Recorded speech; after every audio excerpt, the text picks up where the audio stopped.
यंदाच्या वर्षातील पहिलं रेमल हे चक्रीवादळ सध्या बंगालच्या उपसागरात आलेलं आहे। त्यामुळे पश्चिम बंगाल व बांगलादेशमध्ये जनजीवन विस्कळीत झालंय।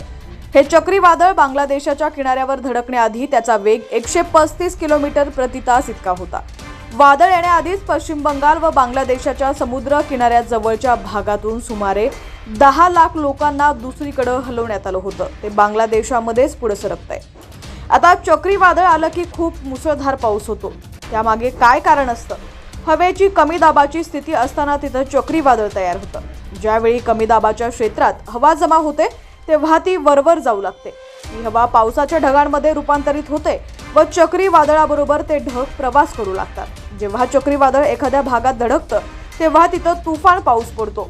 पृथ्वी तिच्या अक्षावर फिरत राहिल्यामुळे पाण्याची गरम हवा सरळ दिशेनं न येता गोल फिरू लागते। त्याला चक्रीवादळ म्हणतात।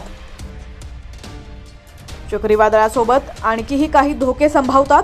ते कोणते असतात पाहूयात। त्याआधी तुम्ही HPN मराठी न्यूज चॅनल पहिल्यांदाच पाहत असाल आणि अजूनही चॅनलला सबस्क्राइब केलं नसेल तर नक्की सबस्क्राइब करा आणि बेल आयकॉनवर क्लिक करून नोटिफिकेशन्स मिळवा, जेणेकरून आमचे अपडेट्स लवकरात लवकर तुमच्यापर्यंत पोहोचतील। चक्रीवादळ म्हणजेच वेगवान तुफानी वारे, समुद्राच्या पाण्याची पातळी असामान्य पद्धतीने वाढणं, उथळ भागात पाणी साठणं आणि जोरदार वाऱ्यामुळे वृक्ष व घरं उन्मळून पडणं। चक्रीवादळाबाबत जगात सगळीकडेच परिस्थिती बदललेली आहे। असं का होतंय पाहूयात। तर प्रिन्स्टन विद्यापीठातील संशोधकांच्या एका नव्या विश्लेषणानुसार जागतिक तापमानात वाढ जसजशी होत राहील तशी चक्रीवादळाची ही स्थिती राहील। भविष्यातील चक्रीवादळ आणखी धोकादायक असतील। शास्त्रज्ञांच्या मते या चक्रीवादळाची गंभीरता दिवसेंदिवस वाढतच जाईल। प्रिन्स्टन विद्यापीठाच्या पर्यावरण विभागाचा अभ्यास असं सांगतो की तापमान वाढण्याबरोबरच उष्णकटिबंधातील वादळी वारे जोरानं वाहतील। अशा तुफानी चक्रीवादळामुळे पावसाचं प्रमाणही वाढतं असं अभ्यास सांगतो।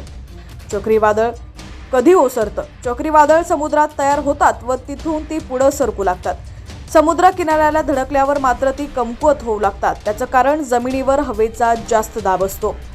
चक्रीवादळ येतं तेव्हा हवेची गती किती असू शकते पाहूयात। तर चक्रीवादळाच्या पहिल्या श्रेणीत हवेची गती 119 ते 135 किलोमीटर प्रति तास इतकी असते। दुसऱ्या श्रेणीत 154 ते 177, तिसऱ्या श्रेणीत 178 ते 208, चौथ्या श्रेणीत 209 ते 251 आणि पाचव्या श्रेणीत 252 किलोमीटर प्रति तास गतीच्या हवेचा समावेश होतो।